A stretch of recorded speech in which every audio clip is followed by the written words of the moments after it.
বন্ধু, তোমরা কি ঋণের নিচে চাপা পড়ে গেছো? বন্ধু, তোমরা কি ইএমআই দাস হয়ে গেছো? স্যালারি ঢুকছে, ঢোকার দুদিন পরেই স্যালারি পুরো শেষ হয়ে যাচ্ছে। ক্রেডিট কার্ড বিল তোমার পুরো স্যালারিটাকে সাক করে নিচ্ছে, শুষে নিচ্ছে। ঋণের জন্য রাতে ঘুম আসছে না, সবসময় মাথার মধ্যে বাজে বাজে খেয়াল ঘুরছে যে আর তো পাচ্ছি না, দম বন্ধ হয়ে আসছে, এবার কিছু একটা করে নিজেকে শেষ করে ফেলতে হবে। তাহলে কিন্তু এই ভিডিওটা তোমাদের জন্য। আজকের এই ভিডিওটা তোমাদেরকে একটা ওয়ে আউট ডেফিনেটলি দেখাবে, এবং আমি এই ভিডিওতে তোমাদের সাথে পুরো স্টেপ বাই স্টেপ কী করে ঋণের বোঝা কমিয়ে তার থেকে বেরিয়ে আসা যায় সহজেই, নিজের মেন্টাল হেলথকে এফেক্ট না করে, কোনো ব্যাড ডিসিশন না নিয়ে, কোনো গিভ আপ করা ডিসিশন না নিয়ে কী করে তাড়াতাড়ি বেরিয়ে আসা যায় এর থেকে, সেটাই কিন্তু তোমাদের সাথে শেয়ার করব। এটা একটা খুবই ইম্পর্টেন্ট ভিডিও হতে চলেছে। আর যদি তোমাদের এরকম ঋণ থাকে, ডেট থাকে, তাহলে তো আমি তো বলবো যে ভিডিওটা স্কিপ না করে পুরো লাস্ট পর্যন্ত দেখো, এবং প্রতিটা পয়েন্ট, যে পয়েন্টগুলো আমি এই ভিডিওতে দেবো, সেটা কিন্তু একটা অপরের সাথে কানেক্টেড। একটা পয়েন্ট মিস করে গেলে কিন্তু তুমি ভিডিওটা বুঝতে পারবে না। আর যদি তোমার মনে হয় যে তুমি কাউকে এরকম চেনো যে ঋণের নিচে চাপা পড়ে গেছে, তাকে কিন্তু এই ভিডিওটা শেয়ার করে মোটিভেট করতে পারো। সমস্ত প্রবলেমের একটা সলিউশন থাকে, এটা মাথায় রেখো। বর্তমান সময়ে হাজার হাজার মানুষ, লক্ষ লক্ষ মানুষ এই সেম প্রবলেমের ভিতর দিয়ে যাচ্ছে। এমন একটা মানুষ দেখাও যার জীবনে ইএমআই নেই, লোন নেই, ক্রেডিট কার্ড বিলস নেই। খুব রেয়ার, হয়তো হাতে গুনে পাবেই না বললেই ঠিক হবে। তাই বন্ধুরা, আমরা এই সমস্যাটাকে কি করে ডিল করব, সেটা কিন্তু আমাদের স্টেপ বাই স্টেপ বুঝতে হবে, এবং সেইটাকে কিন্তু অ্যাপ্লাই করতে হবে। নাহলে কিন্তু এটা একটা এমন সমস্যা যেটা একটা পরবর্তীকালে একটা ট্র্যাপ হয়ে যাবে, যে ট্র্যাপটার ভিতরে তুমি আটকে পড়বে, তুমি ওখান থেকে সহজে বেরিয়ে আসতেই পারবে না। আর এটা স্নোবলিং করে, ঠিক বরফের সেই বলটা, যেটা যতই বরফের উপর দিয়ে এগোয় তত বেশি বৃহৎ হতে থাকে, তত বেশি বরফকে অ্যাকুমুলেট করতে থাকে। এটা কিন্তু সেরকমই একটা প্রবলেম। তো আমি তোমাদেরকে এটাই বলবো যে তোমরা ওপেন মাইন্ডে এই ভিডিওটা দেখো, বোঝো, এবং জিনিসগুলোকে নিজের লাইফে অ্যাপ্লাই করো। আর যদি তোমাদের মনে হয় যে এই ভিডিওটা আরও একজন বন্ধুর জন্য হেল্পফুল হতে পারে, তবে অবশ্যই তাকে এই ভিডিওটা শেয়ার করো। এই ধরনের সাহায্য দেওয়ার জন্যই, সাহায্য করার জন্যই টক টু তন্ময়ের জন্ম। এবং আমি চেষ্টা করব এবার থেকে আবার নিয়মিত ভিডিও আপলোড করার। তবে হ্যাঁ, আমার ভিডিওতে দেখো আমি আমার এক্সপিরিয়েন্স শেয়ার করব, তাই জন্য আমি অনেকটা টাইম এর পিছনে ইনভেস্ট করতে পারবো না। আর অনেক AI clips, AI videos, photos, এগুলো আমার পক্ষে অ্যাড করা সম্ভব না। আমার ভিডিওটা খুবই বেসিক হবে, বাট ডেফিনেটলি এতে আমি আমার এক্সপিরিয়েন্স শেয়ার করব, এবং আমি সেই সব কথা বলবো যেগুলোর সাথে তোমরা রিলেট করতে পারো, যেটা তোমার মনের কথা, যেটা তোমাদের কথা, সেইগুলোই আমি তুলে ধরবো আমার ভিডিওর মধ্যে দিয়ে। তাহলে চলো বন্ধুরা, আর দেরি না করে আমরা এবার ভিডিওর প্রথম অংশে, প্রথম পয়েন্টটাতে চলে যাই, যেখানে আমি তোমাদেরকে একটা সহজ মেথড দেব, যে মেথডটা কিন্তু তোমাদেরকে বাই হার্ট ফলো করতে হবে। মেথডটা কিছুই না, মেথডটা হলো যে প্রথমে অ্যাকসেপ্ট করো যে তোমার যে ঋণগুলো আছে, যে প্রবলেমগুলো আছে, ফিনান্সিয়াল প্রবলেমসগুলো, ইএমআই, লোনস, তারপরে হচ্ছে ধরো তোমার ক্রেডিট কার্ড বিলস, হ্যাঁ, সেগুলোকে অ্যাকসেপ্ট করো। সেগুলোকে একটা খাতা নিয়ে তাতে লিখে ফেলো চটপট, যে কোন ক্রেডিট কার্ডে কত বেশি আউটস্ট্যান্ডিং আছে, তারপরে হচ্ছে তোমার লোনের জন্য তুমি কত ইএমআই পে করছো, লোনের টেনিওর কত বছর, কবে গিয়ে লোনটা শেষ হবে, তারপরে ধরো তোমার কিসে কিসে ইএমআই চলছে, এই জিনিসগুলোকে তোমাকে ডিটেলসে কিন্তু একটা খাতায় লিখে ফেলতে হবে। লিখে ফেলে সেই জিনিসগুলোকে তোমাকে ভালো করে রিভিউ করতে হবে, এবং বুঝতে হবে যে তোমার আর্নিং কত হচ্ছে এবং আর্নিংয়ের কতটা অংশ এইসব লোন রিপে করতে কিংবা ক্রেডিট কার্ডের বিল পে করতে চলে যাচ্ছে, সেটা তোমাকে বুঝতে হবে। এটা হলো ফার্স্ট স্টেপ। সেকেন্ড স্টেপ কি? সেকেন্ড স্টেপ যে ক্রেডিট কার্ডের যে একটা মিনিমাম পেমেন্ট অপশান থাকে, এটা কিন্তু একটা বিশাল বড় ট্র্যাপ। এই ট্র্যাপটা থেকে তোমাকে বেরিয়ে আসতে হবে। দেখো, ক্রেডিট কার্ডের মিনিমাম পেমেন্ট অপশান চুজ করা এবং প্রতি মাসে মিনিমাম পে করা, এটা কিন্তু এরকমই হবে যে তুমি ব্যাংকের জন্য কাজ করছো, তুমি শুধু সুদগুলোকে ক্লিয়ার করছো, ইন্টারেস্টটা মিটাচ্ছ, তুমি কিন্তু ক্যাপিটাল যেটা আছে সেটা কিন্তু কোনোটাই তুমি রিপে করছো না, ক্যাপিটালের কোনো অংশ রিপে করছো না। এটা একটা বিশাল বড় ট্র্যাপ। এই ট্র্যাপটা থেকে কিন্তু তোমাকে খুব তাড়াতাড়ি বেরিয়ে আসতে হবে। মিনিমাম পেমেন্ট তুমি যত করবে, ব্যাংক তোমাকে পুরো শুষে নেবে, তোমার থেকে প্রচুর টাকা সে হাতিয়ে নেবে, ঠিক আছে? তো মিনিমাম পেমেন্ট, এই ট্র্যাপ থেকে বেরিয়ে আসো। এটাকে কি করে রিজলভ করবে? মিনিমাম পেমেন্ট বা মিনিমাম ডিউ পেমেন্ট, এটা ক্লিয়ার করার থেকে তুমি একটা ছোট লোন নিয়ে নাও, নিয়ে পুরো যে আউটস্ট্যান্ডিংটা আছে ওটাকে ক্লিয়ার করে দেওয়ার চেষ্টা করো। তুমি ব্যাংকের সাথে কথা বলো, তুমি দেখো কীভাবে তুমি ক্লোজ করতে পারবে। এই অপশানগুলোকে তোমাকে ফাইন্ড আউট করতে হবে। তবে বেস্ট অপশান, তুমি একটা ছোট লোন অ্যামাউন্ট তুলে নাও, লোন নিয়ে নাও, নিয়ে এই আউটস্ট্যান্ডিংগুলোকে ক্লিয়ার করে দাও। এটা কিন্তু তোমাকে খুব তাড়াতাড়ি করতে হবে, নাহলে কিন্তু এই যে ক্রেডিট কার্ডের বিল, এটা কিন্তু ক্রমশ দানবের আকার ধারণ করবে, দৈত্যের আকার ধারণ করবে, এবং এটা তোমার স্যালারির সিংহভাগ অংশ খেয়ে ফেলবে। যত দিন যাবে এটা একটা বিশাল বড় আকারের প্রবলেমে পরিণত হবে। আর এটা তোমাকে একদম কী বলো, it will drive you crazy, it will drive you mad.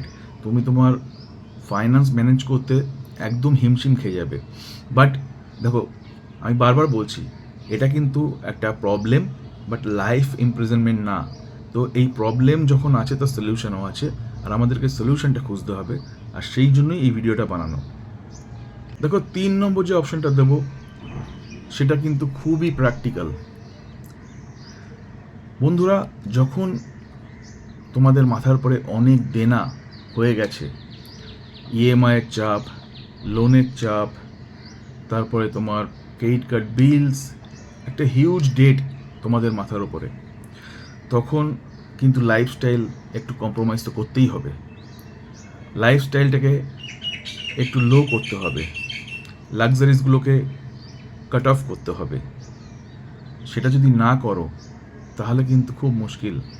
তাহলে দিন দিন এই ক্রেডিট কার্ডের যে বিল, এটার পরিমাণ বাড়তে থাকবে, কারণ তোমার কাছে টাকা নেই, অলরেডি তোমার কাছে টাকার শর্টেজ। তারপরে তুমি যদি তোমার হাইফাই লাইফস্টাইল মেনটেন করতে চাও, লাক্সারিসগুলোকে ধরে রাখতে চাও, তাহলে তোমাকে তো সেটা ফুলফিল করার জন্য তোমার credit card by default use করতে হবে, অন্য কোনো অপশান নেই। আর যখনই ইউজ করবে তখনই কিন্তু যে একটা বিশাল বড় চাপ, বিশাল বড় কি বলবো, দেনা হওয়ার সম্ভাবনা, এটা কিন্তু প্রবল হবে, এর প্রবাবিলিটি অনেক বেড়ে যাবে। তাই জন্য লাইফস্টাইলটাকে একটা সার্টেন টাইমের জন্য, যতদিন না তুমি এই ডেটের থেকে বেরিয়ে আসছো, যতদিন না তুমি এই ঋণ থেকে নিজেকে মুক্ত করতে পারছো, ততদিন নিজের লাইফস্টাইল কম্প্রোমাইজ করতে হবে, এবং যত হাত চেপে চলা সম্ভব ততটাই চলতে হবে। শুধু তোমাকে কোনো কিছু করার আগে নিজেকে প্রশ্ন করতে হবে, এইটা কি আমার নিড নাকি গ্রিড? কোনো কিছু কিনতে যাওয়ার আগে নিজেকে প্রশ্ন করতে হবে যে এই জিনিসটা ছাড়াও কি আমার পরিবার চলবে, আমার সংসার চলবে, আমার কিচেন চলবে, আমার লাইফ চলবে? যদি চলে, উত্তর ইয়েস হয়, তাহলে দেন অ্যাভয়েড ইট, কিনো না ওটা। আদারওয়াইজ একটা সময় কিন্তু এমন আসবে যে যখন তোমার কাছে টাকা থাকবে না, তখন তোমার ঘরের যে প্রয়োজনীয় জিনিস সেটাকে বিক্রি করে নিজের জীবনযাপন করতে হবে। তো সেই সিচুয়েশনটা যেন না হয়, না আসে, তার জন্য নিজের লাইফস্টাইলটা কম্প্রোমাইজ করা, একটুখানি লো করা বেটার। আর একটা ভীষণ ইম্পর্টেন্ট কথা হলো বন্ধুরা, যে দেখো, তোমরা যদি তোমাদের যে অনলাইন অ্যাপগুলো আছে, Flipkart, Amazon, Myntra, et cetera et cetera et cetera, এখানে যদি ক্রেডিট কার্ডগুলোকে অ্যাড করে রাখো, তাহলে সেটাকে ইমিডিয়েটলি রিমুভ করো ওখান থেকে, না হলে এটা কিন্তু স্নোবলিং হতেই থাকবে। আর তারপরে কিন্তু এটা একটা আর কি স্পাইরাল ট্র্যাপ হয়ে যাবে, যেখান থেকে বেরিয়ে আসা খুব মুশকিল হবে। দেখো, প্রথম কথা, অনলাইন শপিং একটা বিশাল বড় অ্যাডিকশন। এটা নিয়ে আমি আমার এই চ্যানেলের আমার ফার্স্ট ভিডিওটাই কিন্তু ওইটার পরে ছিল, অনলাইন শপিংয়ের পরে। তোমরা ইচ্ছা করলে সেটাকে দেখে নিতে পারো। এটা একটা বিশাল বড় অ্যাডিকশান। তো যদি তুমি এই ঋণের বোঝা কমাতে চাও, ঋণটাকে কন্ট্রোল করতে চাও, দিনে দিনে তোমার এই ক্রেডিট কার্ড বিলসগুলোকে রিডিউস করতে চাও, তাহলে কিন্তু you have to take this step. You have to remove all the credit cards from this online shopping apps. এটা না করলে কিন্তু খুব বড় প্রবলেম হবে। 4 নম্বর অপশানটা, এটা একটা এমন অপশান যেটা কম বেশি আমরা সবাই জানি এবং সবসময় ভাবি, হয়তো এটার ব্যাপারে চেষ্টাও করি, বাট এক্সিকিউট করাটা কিন্তু অতটাও ইজি না। 4 নম্বর অপশানটা হলো যে ইনকাম অপশান বাড়াও, প্যাসিভ ইনকামের চেষ্টা করো। ঠিক আছে, একটা ইনকামের পরে ডিপেন্ড করে থেকো না। তুমি ফিগার আউট করো যে কীভাবে তুমি আরও তোমার সোর্স অফ ইনকাম বাড়াতে পারো। কিছু ফ্রিল্যান্সিং করো, নাহলে কোনো স্কিল থাকলে সেটাকে মনিটাইজ করো, কন্টেন্ট ক্রিয়েট করো, অনলাইন ক্লাসেস ডিজাইন করো। যদি তোমার কোনো ব্যাপারে এক্সপার্টাইজ থাকে, তো তুমি সেইটাকে একটা অনলাইন ক্লাসের আকার দিয়ে সেখান থেকে মানি আর্ন করতে পারো, সেটাকে মনিটাইজ করতে পারো। ঠিক আছে, তো এইগুলো কিন্তু অপশান আছে। ইনকামটাকে বাড়ানোর চেষ্টা করো। যত বেশি ইনকাম বাড়বে, তত বেশি এই ঋণের বোঝা কমবে। কারণ তুমি অলরেডি কিন্তু অ্যাকসেপ্ট করে নিয়েছো, অ্যাডমিট করে নিয়েছো যে তোমার মাথায় ঋণের বোঝা আছে। এখন তোমাকে এটার থেকে যত তাড়াতাড়ি সম্ভব বেরিয়ে আসতে হবে, নিজের ভবিষ্যৎটাকে সুদৃঢ় করার জন্য, নিজের ফিনান্সিয়াল কন্ডিশনটাকে স্টেবল করার জন্য। এখন তো স্টেবিলিটি ইজ মিসিং। ওকে, তো সেটাকে স্টেবল করার জন্য ইনকাম বাড়ানো দরকার, এবং তার জন্য ভাবতে হবে, চেষ্টা করতে হবে। উইকেন্ডে কোনো কাজ করতে পারো, পার্ট টাইম কাজ করতে পারো। দেখো, আমি আবারও বলছি যে আমি যেগুলো বলছি সেগুলো তোমাদের সাথে জাস্ট আইডিয়াটা শেয়ার করছি, বাট প্রবলেমগুলো তোমাদের সলিউশনও তোমাদেরকেই ফাইন্ড আউট করতে হবে। ঠিক আছে, আমি প্রথমেই বলে নিয়েছি যে প্যাসিভ ইনকাম করাটা কিন্তু কঠিন বিষয়। 5 নম্বর স্টেপটা কি? 5 নম্বর স্টেপটা হচ্ছে, দেখো, ব্যাংকের সাথে কথা বলো। যদি ঋণের বোঝা অনেক হয়, তাহলে সেক্ষেত্রে ব্যাংকের সাথে কথা বলো। দেখো কি করে তুমি তোমার যে ডেটসগুলো আছে ওটাকে সেটেল করতে পারো, কি করে তুমি তোমার লোনের যে ইন্টারেস্ট রেট আছে সেটাকে কমাতে পারো, কি করে তুমি তোমার যে ইএমআইটা আছে যেটা তুমি পে করছো সেটাকে কি করে রিস্ট্রাকচার করা যায়, এই অপশানগুলো নিয়ে তুমি ভাবতে পারো। আর তার জন্য ব্যাংকের সাথে কথা বলো। নিজের ইগোটাকে সাইড রেখে দাও। ঠিক আছে, নিজের ইগোটাকে এর মাঝখানে আসতে দিও না। যদি ইগোকে এনে ফেলো, তাহলে কিন্তু তুমি পিছিয়ে যাবে। তুমি কোনোদিন ব্যাংকের সাথে কথা বলবে না, তখন তোমার লজ্জা লাগবে, খারাপ লাগবে যে ব্যাংক হয়তো আমার ব্যাপারে কী ভাববে, 5টা লোক আমার ব্যাপারে কী ভাববে, যে এখন আমি ওদের কাছে সাহায্যের হাত চাইছি। এটার মধ্যে কোনো কিছু খারাপ নেই, এটা বুদ্ধিমানের কাজ হবে যদি তুমি কিছু এরকমভাবে সর্ট আউট করতে পারো, ওয়ার্ক আউট করতে পারো। ওকে, 6 নম্বর স্টেপটা হলো যে যখন এরকম একটা ফিনান্সিয়াল ক্রাইসিসের ভিতর দিয়ে তুমি যাচ্ছ বা তোমরা যাচ্ছ, তখন নিজেকে ব্লেম করা বন্ধ করো। নিজেকে একদমই ব্লেম করো না। নিজেকে ব্লেম করে কোনো কিছু সলভ হবে না। দেখো, তুমি যদি ফিউচারকে নিয়ে বেশি ভাবো, এরকম সময় যখন কিনা একটা ফিনান্সিয়াল ইনস্টেবিলিটি আছে, এই সময় যদি তুমি ফিউচারকে নিয়ে ভাবো, তখন কিন্তু তোমার ফিউচারের কথা ভাবলে তুমি প্যারালাইজ হয়ে যাবে। তুমি যদি পাস্টকে নিয়ে ভাবো যে পাস্টে এই মিস্টেকগুলোর জন্য আজকে আমার এতটা দেনা হয়েছে, কিংবা মিস্টেক বলতে পারো, কমিটমেন্ট বলতে পারো, কি কোনো এমার্জেন্সি বলতে পারো, সেটার সাথে হ্যান্ডেল করতে গিয়ে এতটা দেনা হয়েছে, ঋণ হয়েছে, তাহলে তুমি কিন্তু তোমার পাস্ট তোমাকে হান্ট করবে, তোমাকে রিগ্রেট ফিল করাবে, তুমি উইক হয়ে যাবে। তুমি ফুল পোটেনশিয়ালের সাথে, তোমার 100% এনার্জির সাথে, ফোকাসের সাথে কিন্তু তুমি প্রেজেন্টকে ইউটিলাইজ করতে পারবে না। পাস্টও তোমার হাতে নেই, সেটা অতীত হয়ে গেছে। ফিউচারও যেটা এখনও তুমি দেখোনি, যেটা আসছে ভবিষ্যতে, সেটার উপরেও তোমার কোনো কন্ট্রোল নেই। তো তোমার কাছে যেটা আছে সেটা হচ্ছে প্রেজেন্টটা আছে। তাই চেষ্টা করো যে প্রেজেন্টটাকে ইউটিলাইজ করে, ঠিক আছে, কী করে তুমি এই ঋণের বোঝা থেকে বেরিয়ে আসতে পারো। নিজেকে কখনোই ব্লেম করো না, কারণ নিজেকে ব্লেম করলে তখন ব্যাপারটা না আরও বেশি ঘেটে যাবে। এটা অনেক বেশি না আর কি একটা মেন্টাল প্রেশার হয়ে দাঁড়াবে, এটা বিশাল বড় প্রেশার পয়েন্ট হয়ে দাঁড়াবে। তো নিজেকে দোষ দিও না, এটা জাস্ট একটা ফেজ, এই ফেজটা খুব তাড়াতাড়ি কেটে যাবে। এবার আমি তোমাদেরকে শেষ কথা বলবো, ভিডিওর একদমই শেষ ভাগে এসে গেছি আমরা।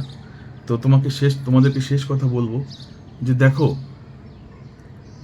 ঋণটা যেমন একদিনে হয়নি, ঠিক আছে, ধীরে ধীরে হয়েছে, পরিমাণ বেড়েছে, তেমন ঋণটা একদিনে শোধ হবে না। এটা যেমন একদিনে হয়নি, ধীরে ধীরে হয়েছে, তেমন এটাকে শোধ করতে গেলেও, ক্লিয়ার করতে গেলেও তোমাকে স্টেপ বাই স্টেপই করতে হবে, ধীরে ধীরে হবে এটা, ইট উইল টেক টাইম। তুমি যদি আজকের থেকে চেষ্টা করতে শুরু করো, then you will see the difference after 6 month. 6 মাস পরে গিয়ে তুমি রেজাল্ট দেখবে কিছু একটা, 1 বছর পরে গিয়ে রেজাল্টটা আরও বেটার হবে, ঠিক আছে। অনেক সময় কি হয় যে এই ঋণের বোঝা চাপে দম বন্ধ হয়ে অনেক মানুষ ঠান্ডা মাথায় কোনো ডিসিশন নিতে পারে না, কোনো কিছু ভাবতে পারে না, কোনো স্ট্র্যাটেজি তৈরি করতে পারে না, কোনো প্ল্যান করতে পারে না। তখন তাদের কাছে শুধু একটাই অপশান তারা দেখতে পায়, সেটা হলো গিভ আপ, কুইট করে যাওয়া। আর সেই মুহূর্তটাতেই তারা একটা ভুল ডিসিশন নিয়ে নেয়, তাদের লাইফটাকে এন্ড করে দেওয়ার ডিসিশন। এই ঋণের বোঝার জন্য অনেক মানুষ সুসাইড করে নিয়েছে, ভবিষ্যতেও হয়তো করবে। কিন্তু যাতে সেটা না হয়, যাতে আমার ভিডিওটা একজনের জীবনও যদি বাঁচাতে পারে, সেই কথাটা মাথায় রেখেই এই ভিডিওটা বানানো। দেখো, আমি বারবার বলছি যে এটা একটা লাইফ ইমপ্রিজনমেন্ট নয়, এটা একটা প্রবলেম, এটা একটা ফেজ, যেটা কেটে যাবে। যদি তুমি চেষ্টা করতে থাকো তো ডেফিনেটলি কেটে যাবে। প্রতিটা প্রবলেমের কিছু সলিউশন হয়। একটা ঋণ তোমাকে ডিফাইন করতে পারে না, বরং তুমি একটা ঋণের সাথে কী করে ডিল করলে, সেটাকে কী করে হ্যান্ডেল করলে, তার থেকে কীভাবে বেরিয়ে আসলে, সেটা তোমাকে ডিফাইন করে। তাই never give up, this time will pass for sure. Video শেষে এটাই বলবো, যদি তুমি এখন কোনো ঋণের মধ্যে থাকো, কোনো ধার দেনার মধ্যে থাকো, যদি কোনো ডেট থাকে তোমার উপরে, then please comment below that I will come out of all the debt very stronger. I will come back quickly. I will come back stronger. আমি সমস্ত ধার দেনা ক্লিয়ার করে খুবই শক্তিশালী হয়ে এই ট্রাপ থেকে বেরিয়ে আসব। এটা কিন্তু তোমাকে কমেন্ট করতে হবে, আর নিজেকেও প্রমিস করতে হবে that you are not going to take any wrong decision. This phase will pass for sure and you will come out clean.